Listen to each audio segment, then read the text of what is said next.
You are listening to Faithless Brewing, a Magic the Gathering podcast for the Spike Road. Each week we design new decks for tournament play. We put our creations to the test and share our findings on the air. Coming up on the Brew session, the Elder Dragon War is the slower, less impressive cousin of Fable of the Mirror Breaker.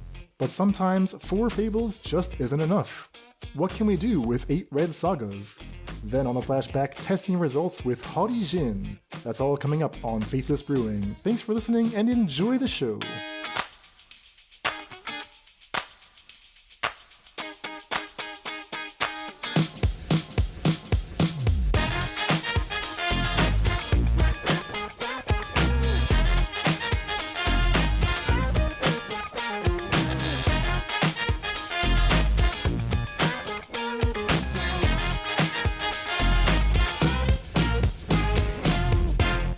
Hello and welcome to the Faithless Brewing podcast. I'm your host, Dan Schriever, coming to you from the Middle East.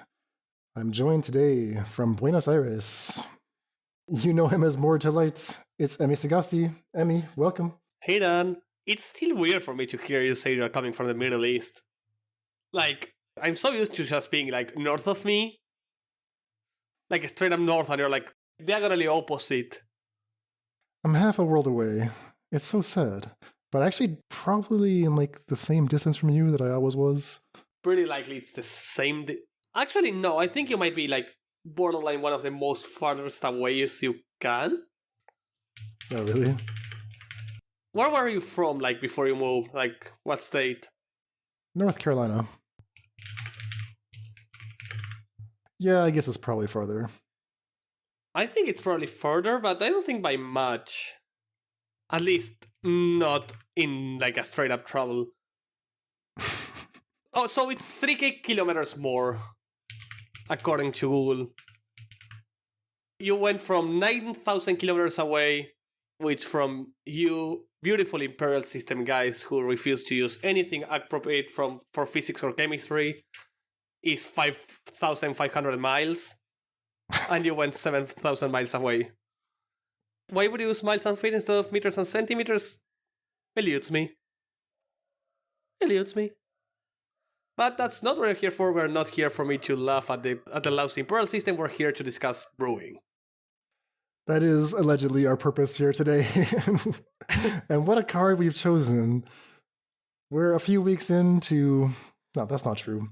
We're a few weeks away from the beginning of the Brothers' War preview season, wrapping up Dominaria United, and when you get to this stage of a set, there's not that many blue chip cards left, especially for Modern. You know, strong prospects, can't miss, A-listers. Okay. I mean, we're reaching. We brewed around Haughty Djinn, for God's sakes. I mean, David was really happy with Haughty Djinn. Like, from day one. You can see, like, the concept there. I mean, I tested Haughty Djinn this week, and we'll talk about that during our flashback segment. But, there's a reason these cards are not, like, busting up the top-tier metagame right now. These are not Fable of the Mirror Breaker class cards. However, the card we've chosen for today is actually very, very similar to Fable of the Mirror Breaker. It's just, like, a lot worse. We're talking about the Elder Dragon War. So, Mord, why don't you tell us about this saga? What does it do, and what is there to like about it? So, 2 and double red, 4 mana enchantment saga, the Elder Dragon War. Read ahead, and pretty nice mechanic from this set that allows you that when you play these sagas, this mechanic is only on sagas, you can skip to any chapter you want, so you don't have to start on chapter 1. However, if you start on chapter 2, you are straight up losing that value. So, read ahead. Step 1, the Elder Dragon War is 2 damage to each opponent and each creature. Second step, discard any number of cards, then draw that many cards. Step 3, make a 4/4 dragon creature token with flying. So it's a small wrath effect, 2 damage to everything and opponents, then a looting, and then a 4/4. Remember, with Read Ahead, you can actually, this shall be a 4 mana 4/4 flyer, or a 4 mana loot into a flyer if you don't need a board wipe. In theory, read ahead should be all upside, right? Like, you don't have to read ahead. You can just start on chapter 1 and play it like a normal saga. giving you the option to skip ahead should raise the floor of these cards. Yeah, it's just a straight upside. Assuming you don't misplay, it's straight upside. That's true, right? Maybe we can't be trusted with a choice. But that does assume that like the issue a saga was having was that it was too slow, and I actually don't know if that's true for very many sagas. At least the way they designed the read-ahead sagas, they made them a little bit weaker overall because of that like fail-safe on Chapter 3. They made Chapter 3 the most attractive, most solid chapter on these sagas. That's common for most sagas. The thing is, in this one, they had to be careful not to make it strong enough that you would just pay X mana for that effect. Because you could just get that effect immediately. Like, they had to make sure that any of the steps was not as powerful as its mana value. Right, so 4 mana for a 4/4 flyer, while very exciting and limited, is not the biggest prospect. Unless you can have additional synergies that will push that over the top and not just a 4 mana 4/4 flyer. So the most direct comparison that comes to mind is Fable of the Mirror Breaker. Because Chapter 2 is almost identical, right? In Fable, Chapter 2 says discard up to 2 cards, then draw that many. Elder Dragon War, you can discard more cards, but yeah, you can, just discard 2, draw 2. That part is kind of similar. The issue is that Fable, like Chapter 1 of Fable, is actually a pretty decent turn. It's not a fast turn, but it's creates a meaningful resource that the opponent probably wants to deal with. Chapter 1 of Elder Dragon War is, you can just ignore it. Like a lot of decks will just ignore Chapter 1, and you'll often want to skip past Chapter 1. At the same time, Chapter 3, you get a bigger flyer out of Elder Dragon War. Bigger creature, but it's actually like a lot less threatening than the Reflection. Yeah, I think Reflection is just a straight up better card. Like, I'm not even sure a 4 mana 4/4 flyer is even better than a 2/2 Bad Kiki. No, yeah, and it's probably worse than the goblin that makes treasure tokens. Hi.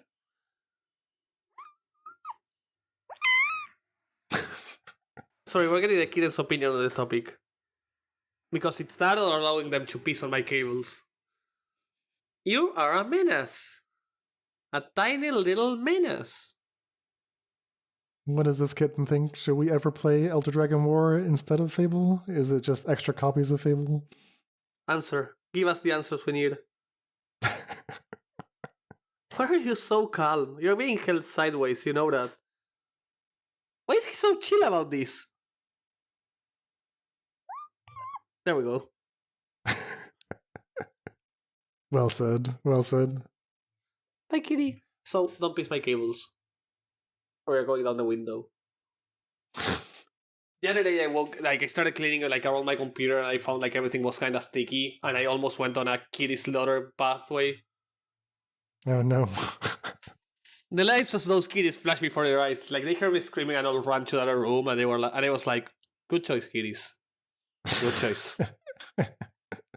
But going back, yeah, I don't think it's better than the treasure one, but for sure, I think it's better than the treasure one, but for sure it's not better than the other one. So the head-to-head comparison is just a little bit concerning that despite costing more, I think Elder Dragon War is probably worse in most scenarios than the 3-mana version of a Red Saga. That being said, you can play them in the same deck, and I think that's what most of the decks we're going to talk about are doing, right? They're starting with 4 Fables, and they're saying, okay, I want a little bit more of what? Of the discard effects, a little bit more of just having sagas, a little bit more of token generation even. You could definitely play copies of Elder Dragon War as extra Fables. I think that's exactly what it is. This is bad Fable 5 and 6. Are there things to commend this card, like additional upsides that we don't see from other effects? Well, the sweeper is something, right? It cleans up opposing Fable tokens, for example. It has some defensive properties. Chapter 2 is a lot of discard. You could potentially discard 4, 5, 6 cards if you wanted to. You can loot as much as you want. The problem is its card disadvantage. Like when you play, like playing it only for a step 2 is like playing a bad Balakut Awakening. Right. And if we're really desperate, I mean, the token is like a dragon. We could go for dragon synergies. We could go for token synergies. One of the decks we'll talk about that David has drawn up is trying to copy the token with Esika's Chariot. So there are things where you can actually find, like, little details about Elder Dragon War that are interesting. But I think for the most part, we're looking at extra copies of Fable, and what does that mean? Does that open up new space for, like, brewing a Sagas deck, for example? Yeah. Maybe it's so hard to see, like, where does this card shine? But I think there's nothing better to say about it than exactly that. It's like, what if we had Fable but bad, but we need more Fables? Exactly. So typically when we have a card that gets glowing reviews out of the box like this, we go straight to Pioneer. But the interesting thing about Elder Dragon War is that it actually had some success right away in Modern, a very powerful format. So I actually played a card. I actually played a deck list that Dan is discussing, which was a Power Conduit mono rare. Because one of my friends accidentally bought 4 Power Conduits thinking the card was something else, and was like, is this something we can do with this? And was like, maybe. And we ended up finding this deck list. So what is a Power Conduit? What does the card do and how does it work? So Power Conduit, 2-mana artifact that reads, remove a counter for any permanent you control as a cost, and then you get to choose one. Put a charge counter on target artifact, or put a +1/+1 counter on target creature. What we care about the most in this particular deck, and like the Infinite Turns, Spikes control deck and combo deck that really care about charge counters, is we actually care about removing counters from permanents we control. Because this allows you to repeat any step of the saga you want, and this deck plays 10 sagas. Of course, the best one is Fable as the Middle Breaker, and this allows you to get a 2/2 creature that makes a treasure each combat every turn, because you just... Actually, you make a 3/3 because you remove a counter from the saga and you put a 1/1 counter on the goblin. So each turn it just keeps pumping up goblins for free. You just transform your saga into a 0-mana, make a 3/3, which is sort of insane every turn. So this interaction is part of the quirks of how sagas work, right? When you go to your first main phase, you add a counter to the saga, puts the trigger on the stack, but the saga is not dead yet. It doesn't get sacrificed until that trigger has resolved. So you have time to, like, respond to that trigger by pulling a counter off. So it's like a weird little quirk, a weird little trick, and you can actually do it with anything that removes counters. So Hex Parasite is the other card that can perform this functionality. These cards are old cards, right? They've been around forever. There just hasn't been enough incentive, enough support for sagas to, like, confidently register for Hex Parasite, for Power Conduit, until now, right? And this is what this deck did. It's like, okay, we finally have enough sagas. There's 10 sagas that you cast plus 4 Urza sagas, so 14 sagas. Yeah, you have the 4 Fables, which is clearly the best side deck. You have 4 Yotia Declares War, which is what has been described in the Discord as Bone Crusher for artifacts. That allows you for 2 mana to make a Thopter, tap artifacts to remove something, and in the last step, transform an artifact into a 3/3. In this deck, mostly you use it as removal. Tapping down treasures or spell artifacts you have to, like, actually each turn remove something with the second step. And then finally, of course, Elder Dragon War, which allows you to either each turn get a 4/4, or each turn get a Wrath effect, or just loot your hand every turn to try and find something specific. Alongside the 4 Power Conduits, you have 4 Hex Parasites, so you have a Rule of Fate consistency in ways to keep your sagas going. Idea also, with both Power Conduit and Hex Parasite, you can make it so your Urza Saga never dies and you get a 1-drop artifact into play every turn. Yeah, so this Urza Sagas package is actually fairly extensive. It's not just the Shadow Spear, the Springleaf Drum, but there's 2 Pyrite Spell Bombs, because you want to get a bunch of them. There's 1 Inscribed Tablet, 3 Mishra's Baubles, and of course Hex Parasite is another card you can just get off Chapter 3. Yeah, because, as we say, it's pretty likely you're going to have to get it a bunch of times. So you have your Saga package, you have your Power Conduits and Hexaparasites, and then you just need a little bit of interaction for Lightning Bolts, for Galvanic Blasts, and of course for Ragavans, and that's the deck. Definitely not a deck that features Elder Dragon War, but we might say that this is the kind of deck that is made possible by the existence of an additional semi-playable Saga. So what happened when you tested this deck? I mean, was there anything there? So I actually went like 3-2, 3-2 or something like that. Like I had above average mediocre results. Like the deck worked. You have a literally 0% chance of beating anything unfair. But the consistent supply of cards it provided via just getting triggers every single turn was pretty insane. Like, you were able to outgrind a lot of decks. I even got a really grindy win against 4 color where I just stole a lot of time and immediately and eventually got the win via like double Galvanic Blast ball to the face. Interesting. So this is like a slow, grindy deck. Yeah. The advantage comes from triggering Sagas turn after turn after turn. So in order to get advantage from that, you have to play a lot of turns. Yeah, especially because not only you have to play the Saga, but in case of Fable, for example, you need to like keep that first step going every turn. Or in Dragon War, you just put it on the third step and keep getting the 4 for every turn. It's like finding what step you will get the most value of. Or if you want to go for 4/4s or for constant Ursa Saga tokens, it's like a dance. What did you do with Elder Dragon War? Like, if you drew the card, did you typically read ahead, or did you just play Chapter 1? It really depended on the matchup. Like, it was great against aggro or any like creature deck where you just kept making the first step every single turn. Like, how can your opponent beat up 2 damage board wipe every turn? If not, it's just a permanent 4/4. Like, most of the time, it was just a 4/4 making machine. So that's a little more attractive, right? A 4/4 for no mana every turn, or 5/5, I guess, if you have the Power Conduit. Exactly. It tends to at least get you ahead in most games. The one of Inventor's Fair wasn't good at all, because no.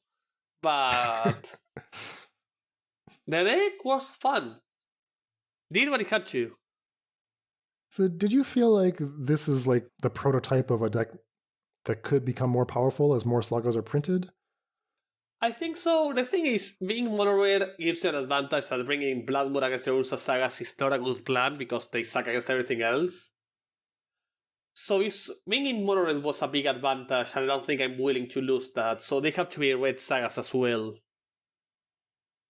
Okay, so we're not looking to like splash Showdown of the Skalds or Invasion of the Giants, for example. Exactly.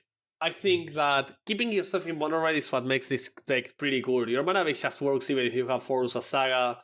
You're pretty foolproof to like Blood Moons and such without getting oneself crazy, and you get to run a playset of Bolts and Galvanic Blast, which is really good at closing down games. What do you think about the card Flame of Keld? That's a mono-red Saga that you could conceivably play. It requires you to discard your hand on Chapter 1, but you do draw 2 on Chapter 2. And that you could just do every turn. That isn't insanely... Like, it's pretty good. Actually, I didn't consider it, mostly because the discard your hand tends to be really punishing. Unless you have like a Power Conduit going or such already. And in most cases scenarios, once you have that value, you would rather, like... You are getting enough value from that you don't need extra cards, right? Like the 3/3 each turn tends to be better than drawing 2 cards almost. It's too bad you can't read ahead on Flame of Keld. That would Proceed be directly to draw 2. 2 mana, draw 2, and then Upside would be one of the best cards in Magic. The Chapter 3 is decent as well. Like, it does a lot of damage. Paste Blinkable effect, draw 2 every turn. Well, I mean, Showdown is the card that really feels like the big draw, but that's changing the mana base. Changing the mana base, and it's like, you can get the first step every single turn, but you're using your mana more for Saga constructs and such than casting spells. So it's better when your Sagas are giving you more tempo rather than more resources. Yeah. I imagine that Elder Dragon War is one of the worst cards in the deck, although I don't know if that was your experience. It was pretty useful as a way to actually make big threats. Like, 3/3s are great, but they get really shut down easily by practically anything you put ahead of them. Like, you're not gonna be able to beat Laser Shredders or Murtides or whatever gets in front, while a number of 5/5s is really good at closing down games. Like, 2 5/5s and a Galvanic Blast makes it so you can't really attack with your aerial flyer. So I think it was like a necessary evil in the deck for consistency. Like, I wouldn't play the deck without the Elder Dragon War. Like, I think it was like a pretty good addition to it. Oh, all right. Well, that's encouraging. All right, so much for Modern. We don't want to ask too much of this saga. It does cost 4 mana after all. So let's go to a slower format that's a little more friendly to 4-drops. We'll shift to Pioneer, where we have 2 brews from David, and also a Gruul deck that has 5 out a couple of times that uses Elder Dragon War. So we'll start with that list. It's Possibility Storm. Possibility Storm in Pioneer tends to be like a hybrid beatdown / combo deck. It's a combo that can win the game immediately, but there's not really any way to search for it. So you also have this plan where you're just playing Elvish Mystic, Llanowar Elves, and just trying to curve out with creatures. That being said, Mord, can you walk us through like how does a Possibility Storm combo actually work? Maybe I need you to explain to me, but like, why is the first day of class here? Oh, okay, no, it's fine, it's an instant. Okay, so Possibility Storm. Possibility Storm, 5 mana enchantment that reads, whenever a player casts a spell from his or her hand, that spell gets exiled, and then that player reveals cards from the top, or exiles cards from the top, and then they reveal a card with the same type, and then cast that one. So, let's say you play a Bolt, that Bolt gets exiled, and you reveal cards from the top of your deck until you reveal another instant, and that's the instant that gets casted. That's true for both players. This deck, however, plays a single sorcery, Enter the Infinite. So how does a deck that plays only one sorcery gets to cast that Enter the Infinite? Well, as it's the only sorcery, they play adventure cards that have sorcery stapled onto them. Mostly Abstract Beast. However, they added a second package to the deck. They added cards with Learn so they can go find a lesson as a sorcery. Specifically, Environmental Sciences. So what you do is, you resolve Possibility Storm, you play a Abstract Beast ability, Heart's Desire, you play the sorcery, which is a 1/1, and that triggers Possibility Storm, which eventually finds the only sorcery in the deck, which is Enter the Infinite, which means you draw your whole deck, except one card. So when you resolve Possibility Storm, you put back one card on top of your deck, and that card is gonna be Borborygmos Enraged. You're also gonna have all the lands in your deck in your hand, so you're gonna play a Stone Cold Serpent, which is gonna trigger Possibility Storm, which is, of course, gonna put Borborygmos into play as it's the only card in your deck. And then you can discard all the lands you just drew, choose the second ability, discard a land card, bolt target player. So eventually, if you get the Possibility Storm going, all you need is a 1-mana sorcery or any sorcery, and that's gonna lead you to win the game. So this has never felt that strong to me. Like, the number of deck slots given to the combo is fairly high. It's the 4 Possibility Storms, plus the Enter the Infinite, plus the Stonecoiled Serpent, plus the First Day of Class, plus Borborygmos. That's a lot of cards. So First Day of Class is here, let me be certain, so you can Bone Crusher Giant, like, you can Stomp for First Day of Class for Environmental Sciences. Like, it's a way to transform the instant creatures, the instant effects into a sorcery? Yeah, I suppose so. I mean, they used to play a different instant in that spot. They used to play Shared Summons, but maybe this is just cheaper. Like, it's only 2 to cast First Day of Class. Yeah, it's a lot better to just... You can cast this plus Environmental Sciences, which is a lot cheaper. Okay, so that's an upgrade. But yeah, again, that depends on the Possibility Storm already being in play. Yeah, you always have to resolve the storm. And it also depends on you not having drawn the Enter the Infinite. So if you ever draw that card, the combo is off. There's no plan B. There's no way to put the Enter the Infinite back in the deck. So you just gotta take that as part of the variance. There is still the beatdown plan, right? You are playing Lovestruck Beast, that's a 5/5. Bone Crusher Giant, that's a 4/3. There's 2 Glory Bringers here. There's 2 Gnarl Professors. Gnarl Professors. a spicy touch, especially when your only lesson is like that one sorcery. I don't know if it's that great. Oh, you also have pest summoning. Excuse me. So what does any of this have to do with Elder Dragon War? Well, it turns out that Fable of the Mirror Breaker, no surprise, has been one of the best cards for this strategy. It's on curve. We're trying to curve 135. It allows you to continue to ramp, right? So you can just like suicide the Shaman token if you have to, just to get that extra mana to cast your Possibility Storm. Looting 2 is important for digging towards your namesake enchantment. So you can see how Fable is just like raising what this deck can do, raising the floor. And for that reason, it's not out of the question to want more of the Fable effect, right? More of the you discard my hand and draw towards Possibility Storm, which is why Elder Dragon War makes some sense. As we said, it's like the 5th and 6th copy of the best card in the deck, which is likely the Fable of the Mirror Breaker. Yeah, so this deck has 5-0'd twice. Worth noting that the first 5-0 played 2 Elder Dragon Wars, but the second 5-0 replaced one of the Elder Dragon Wars with a Wildborn Preserver. So that should give you a rough idea of the power level of this saga. When it can be replaced with a Preserver. Yeah. Alright, so those are the existing decks, the known decks we could say, that use Elder Dragon War.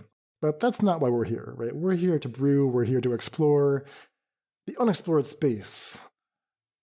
Plunge into the unknown, and for that we have our brewmaster, David Robertson. He's not recording with us today, but he has left us a couple spicy deck lists to dissect. So, Mord, do you want to tell us about, we have an Izzet deck and we have a Naya deck. I'm gonna let you have the Izzet deck, because the other one plays one of my favorite cards. Okay. So should we start with the Izzet deck then? Let's go. This Izzet deck is built around Rielle the Everwise, 1 blue-red legend. Star 3, star is equal to the number of instants and sorceries in your deck, but it's not really here to be a beatdown creature. No, Rielle is here because she has an amazing line of text that says whenever you discard for the first time each turn, you can draw that many cards.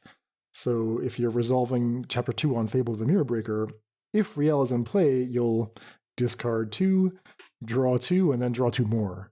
So it turns all of your lootings into massive card advantage. Yeah.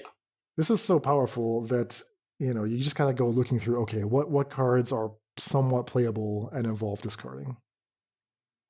David has experimented with this sort of shell before. He tried it with Ledger Shredders. He likes to play Censor in every deck, of course, but cycling a Censor with Rielle is actually an insane draw 2 effect. What he ended up finding was that if you go like really big, if you play a top end with Fires of Invention and the Red Cavalier, Cavalier of Flame, you can actually not just draw a lot of cards, but convert this into just like a one-shot kill. So Fires plus Cavalier, this is like a known pairing. For a time, it was its own archetype in Pioneer. With Fires of Invention, you don't have to pay any mana for your Cavalier of Flame, so you just cast it with all your mana available, discard as many cards as you want, draw that many cards, pour all of your mana into giving +1/+1 haste to your team, and that's it. Cavalier plus Fires is such an insane interaction, can close games so fast and all of a sudden. Like, you never see it coming. Yeah, so this is the top end we're looking at. 4 Red Cavalier, 4 Fires, 4 Rielle the Everwise, 4 Fable of the Mirror Breaker, just a great card, but it also has that looting synergy with Rielle.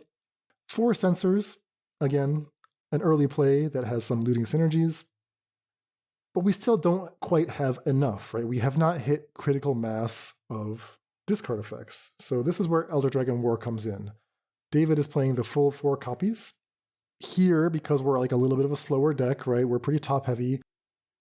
It's not out of the question that Chapter 1 of Elder Dragon War might catch us up. It might be an important chapter. It wipes out any number of opposing Fable tokens, or, who knows what the opponent is playing. The rest of the deck, 4 Strangle, 2 Izzet Charm, 2 Bonecrusher Giant, and a Celestus. Celestus because not only a looter, but also just some extra life gains. we can talk this in the past, how just life gain stable to anything is one of the most powerful things you can do in the main deck if it's like in a good card. Yeah, it does just enough. It's ramp, it's looting, it's life gain. What else can you ask for a card? So, on the one hand, you could think of this as a new iteration of the Rielle looting deck. On the other hand, you could think of it as a Fires of Invention deck, where the deck is only really explosive when Fires is in play. That has its own little wrinkles, right? When Fires is down, you can't cast stuff on your opponent's turn, so you're dead to Greasefang if you have a Fires in play. Unless, and this is something that David has learned from his previous attempts at this strategy, unless you play Otawara. Now, channeling is something you are allowed to do when Fires is down. Otawara, he's got a couple copies here, that becomes an important defensive tool. Channeling does count as discarding, so you will draw if Rielle is in play, and you'll also get a discount on the channel effect. So that's a very nice little interaction. And we should note that Censor is also pretty nice with Fires because it doesn't count towards your spells. It actually is like a draw 2 effect for a single blue that still lets you play 2 more spells that turn. I can never consider Rielle plus cycling. Like, a lot of the time I forget cycling or channel are actually discarding cards and not actually using the card. Yeah. Yeah, Magic is cool like that. It's cool like that until you channel an Igancho to kill a Turak and it grows. Then it's not nice. So what I love about this shell is it's just so different from what any other decks are doing. Is it powerful? That remains to be seen. I mean, David has had mixed results so far, but it would be cool if we can just get this deck over the hump, and we're going to try it again this week and hope that Elder Dragon War can shore up some of the inconsistencies. I mean, we can always hope for Brothers War to give us some spicy things for Pioneer at least. The Elder Brothers War? I mean, maybe that will be a saga. The Elder Bros War. MTG Bro. Hashtag MTG Bro. Hashtag MTG Bro, as it works. So after that, the spicy deck list that comes next is Naya brought back. Okay. This is up your alley. So, what if instead of focusing on removing the counters from the other Dragon War, we actually counter it alongside other sagas and enchantments are gonna go to our graveyard once they do their thing, and brought back is our way to actually get value or a 2-for-1 going. So, the deck list starts in the most pioneer way with 4 Unbridled Growth as a replacement for something like Abundant Growth.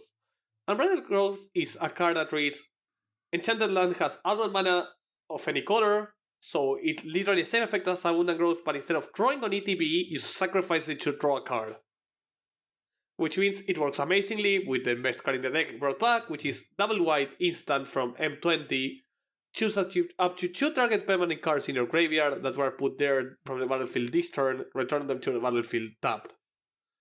So that allows us to go for some incredibly powerful stuff, like play an Elder Dragon War, get a step 2, and then on our next upkeep, on our next turn, when we get the 3rd step, we can play something like, we can sacrifice an Unbridled Growth, maybe we attack with an Nessica's Chariot and an opponent kills it, and for 2 mana we're able to get back a Dragon War and an Nessica's Chariot.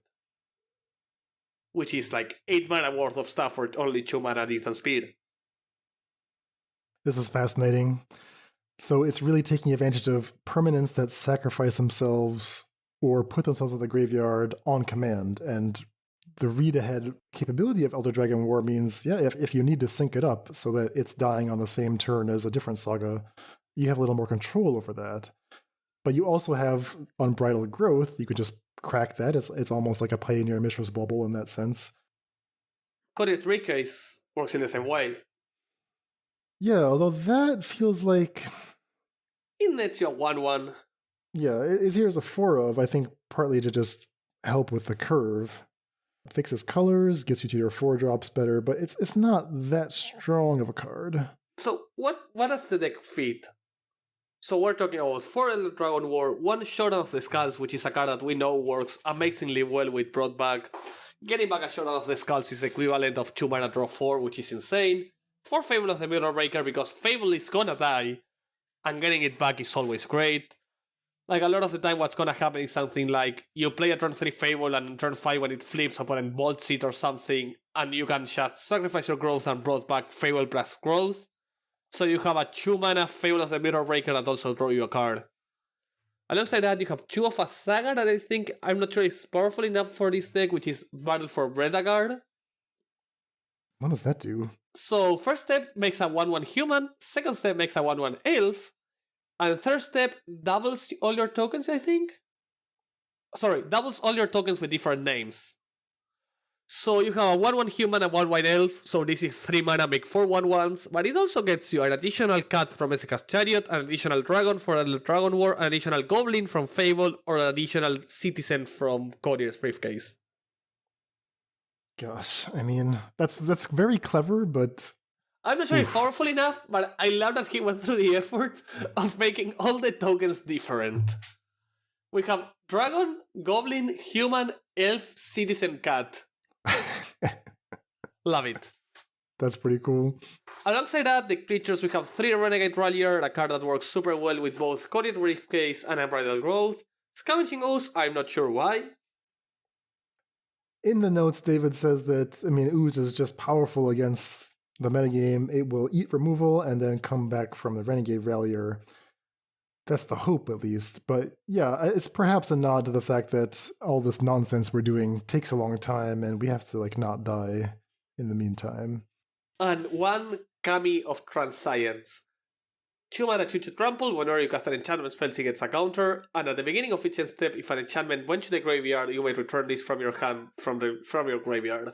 So a really returning threat, because this deck is putting enchantments into the graveyard borderline every turn. But a really fun list. Maybe the Bretagard is a touch too greedy, but besides that, it looks super fun. Yeah, I mean, what I like here is that it takes the premise that seems familiar. Like, what if we had brought back plus sagas? Yeah. What I might have done next is say, okay, let's immediately go to 4 Showdown of the Skalds. What David is saying is, actually, we need to win the game, and the best way to do that is Asika's Chariot. So we're playing 4 Asika's Chariots, and instead of playing 4 Showdowns, we're playing 4 Elder Dragon Wars, because that actually works pretty nicely with a Chariot. Copying dragons makes some sense. Brought back on Chariots, I mean, Chariot does not put itself in the graveyard, but it forces the opponent to respond, right? They are very likely to have to kill it if you crew it up. Ezekiel's Chariot and Brought Back is great because must remove threats work pretty well with Brought Back, as it's like 2 mana, get them back. And Ezekiel's Chariot is a must remove threat. So it's possible that what we'll find when we test this deck is that core is actually quite strong. Brought Back, Chariot, Fable, and possibly Elder Dragon War. And that because of that, like, you actually don't need to do the other cute stuff. And by cute stuff, I mean Renegade Rallier is cute. It's not that good. Yeah, I agree on that. I think the worst part of this deck might actually be the creatures, as crazy as that sounds. So we could cut all of that if we find that they're not working, right? Cut the Renegade Ralliers, cut the Battle for Bredagard. For more interaction.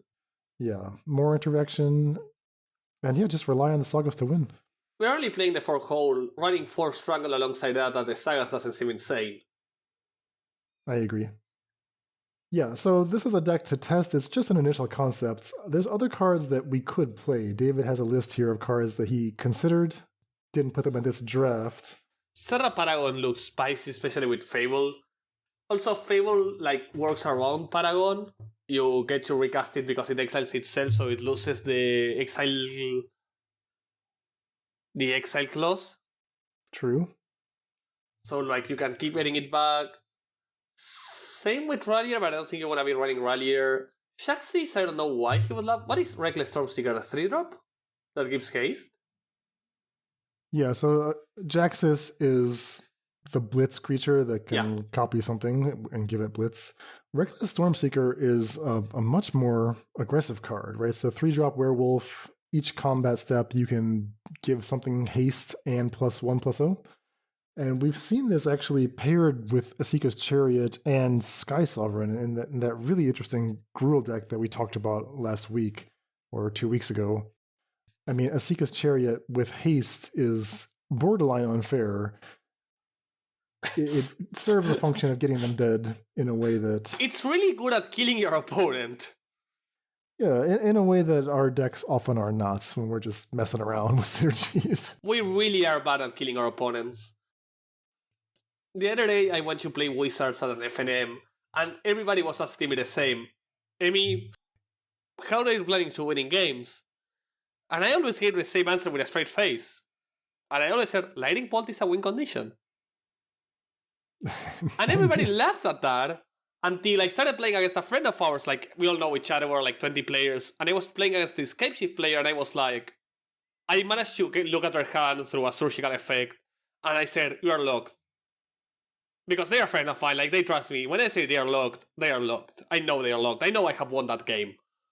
And they were like, no, I think I can win. I said, okay, we can keep playing. And literally, I had two options. I could have killed them. Literally next turn via 24 damage via bolts to prove a point. Because I could have gone, I had one ephemerate, I could have gone 4 ephemerates on the Micromancer, and then 4 ephemerates on Archaeomancer, and just 4 bolts each turn for 2 turns. Or I could let them try to escape shift me and in response killing them in 8 turns just to prove a point. Which is what I did. Because I enjoy being pity more than I enjoy winning. Well, we don't have Lightning Bolts in this format, but we can kill them with Chapter 1 of Elder Dragon War. Again and again and again. We can be pity. We can just keep looping step 1. What if I just keep step 1 in 1? Like, deal 2 damage, loot, get a 4-4, repeat every turn. So other cards, David has a note here. The Rith, the new Rith from Dominaria. Jugan defends the temple. If you prefer that to Battle for Predagard, you could try that. A card that was dominant in draft, but is perhaps 2 mana intensive for constructed. You could play the 4th brought back. You could try various Enchantress synergies. You could play Shepherd of the Flock. That's a really interesting one. It was actually nominated in our last poll. Shepherd of the Flock works super well with a lot of those cards. Works pretty well with Chariot, works super well with Showdown. I don't love the interaction with Fable, but that doesn't mind. You can actually replace some cards for some copies of Fable. Like, if you replace the creature package and add some number of Shepherd, it's super interesting. You know what this deck needs? What's that? A Noodly Boy. Main deck Yorion? Or companion Yorion? Not sure yet. Unsure. Gosh. Aha, you guys thought you were safe. Oh my god. You guys thought it was over. I can't think of anything good to say. I know. You thought you were free. If only you knew. Oh my god. It was only the beginning. Alright, so that's a few different concepts with Elder Dragon War. David will be back next week, and I'm sure we'll try one or both of these lists. We'll let you know how that all turned out. Exactly. That being said, our last order of business is to tell you a little bit how our testing went this week. We brewed around the card Haughty Djinn last time. A card that we thought probably wasn't good enough for Modern, but in Pioneer, it had a little bit of that Crackling Drake energy with the upside of a Goblin Electromancer. It's 1 blue for a star 4 flying. Haughty Djinn's power equals the number of instants and sorcery cards in your graveyard. So that alone right there, that's Enigma Drake. Almost a Crackling Drake, although it does not count exile.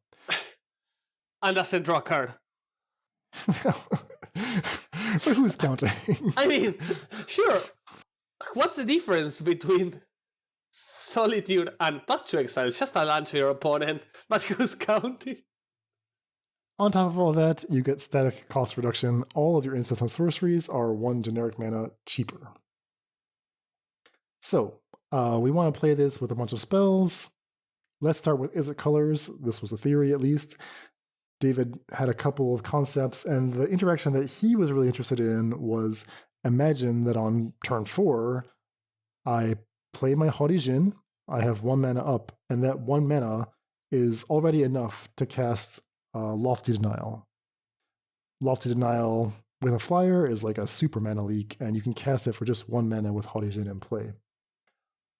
Similarly, Winged Words, 2 and a blue for divination, but it costs 1 less if you control a flyer. That actually becomes 1 mana draw 2 when you add in the additional cost reduction of Haughty Djinn. So 4 Lofty Denial, 4 Winged Words.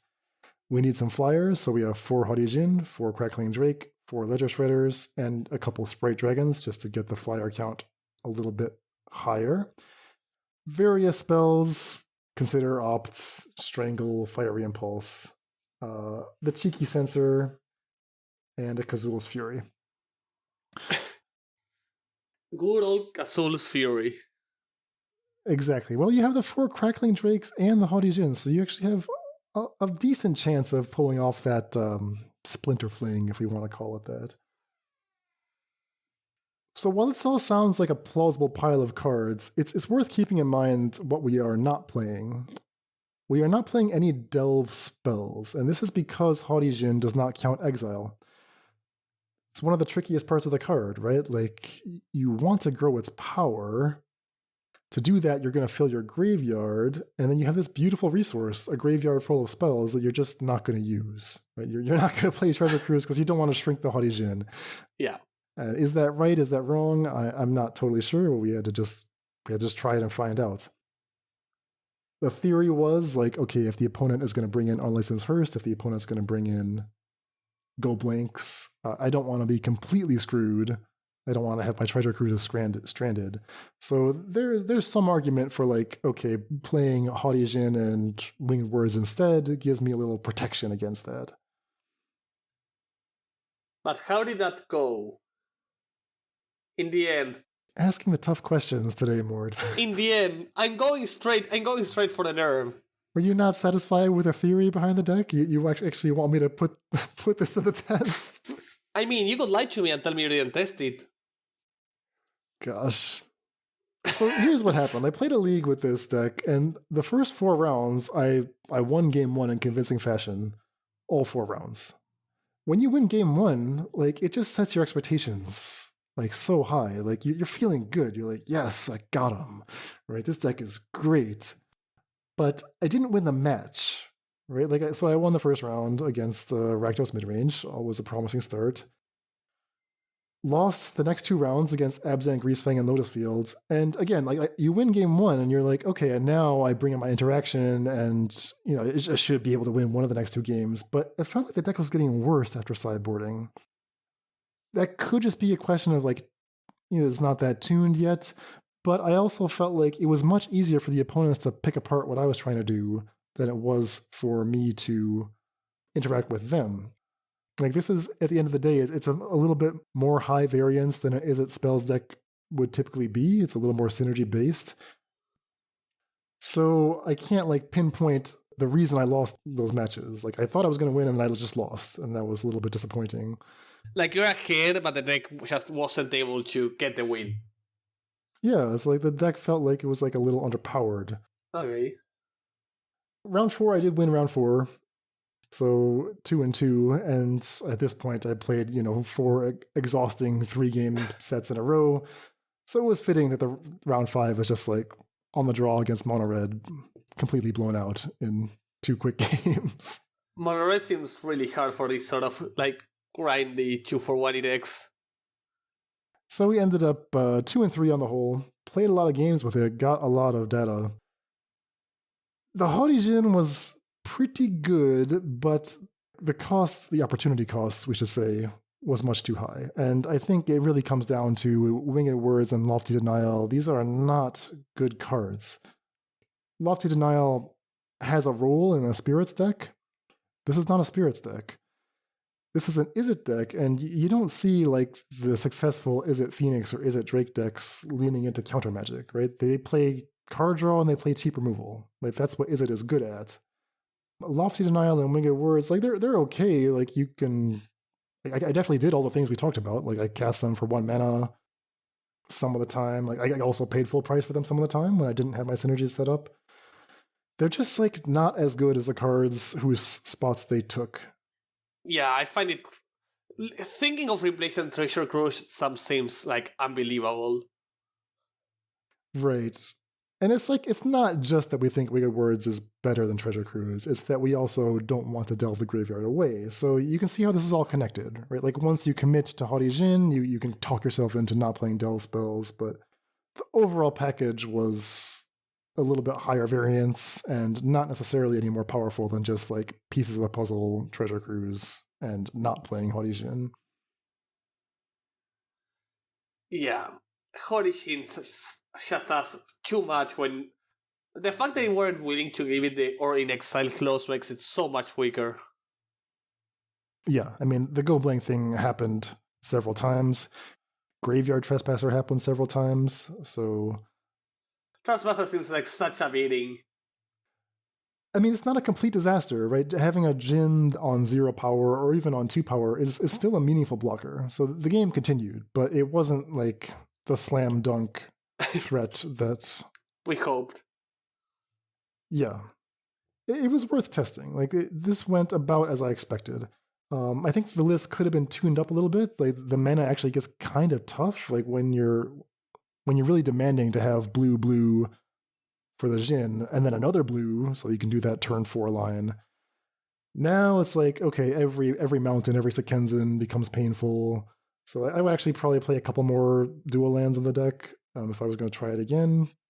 Definitely don't need the Sprite Dragons. Like that's again tricking yourself into thinking that I need critical mass for my suboptimal flying synergy cards. You know, if you made those changes, you could maybe get a 3-2 out of the deck instead of a 2-3. But more realistically, I think what you want to do is just say, all right, forget about Lofty Denial. Forget about Winged Words. Let's just not play those again. Forget about the fun cards, just play the good cards. Yeah, and it's possible that Djinn is fine with the good cards. Like, I think Djinn plus card draw is actually pretty strong. Like, if you were playing pieces of the puzzle with Djinn with cost reduction, that's pretty good. I think Divide by 0 was another option I talked about last week. So it's not out of the question that Djinn can be a role player in a spells deck. I just don't think that Lofty Denial and Winged Words are the right spells. Okay. So sadly, the deck seemed perfect, but in the end, the replacements felt weaker than the cards you should have been playing. You hate to see it. You hate to see it. But this is why we run the experiment. You know, this is what it's all about. The pain. All right, well, this is not the final word on Haughty Djinn, but it's an important first step, trying out a few directions and ruling them out in this case. There's more to explore, and I'm hopeful that we'll find a deck that can make better use of the cost reduction without the vulnerabilities. Maybe just playing Treasure Cruise and relying on... It's tough. Yeah, why not? Because, like, Cruise puts a spell in the graveyard, so the Djinn's back on 1. You drew 3 new cards, and those cards have more card draw, so yeah, I mean, why not? Card draw will fuel the Djinn. Yeah. Card draw is good. Card draw leads to more instant sorceries. That's how it works. All right, food for thought, but we are out of time for today, so we're going to leave it there. Mord, always a pleasure. Of course, a pleasure. Hope you have a beautiful day, Dan, and you can find a good old Haughty Djinn to improve your deck list. Hope you share this, everybody, and have a nice night. Bye-bye! Deck lists for this episode can be viewed at our homepage, faithlessbrewing.com. And tune in next time for all of our testing results. Support for this podcast is provided by brewers like you. Join the Faithless family and help support the show at patreon.com/faithlessbrewing for Discord access, bonus content, and more. That's all for today. Stay safe, and we'll see you next time.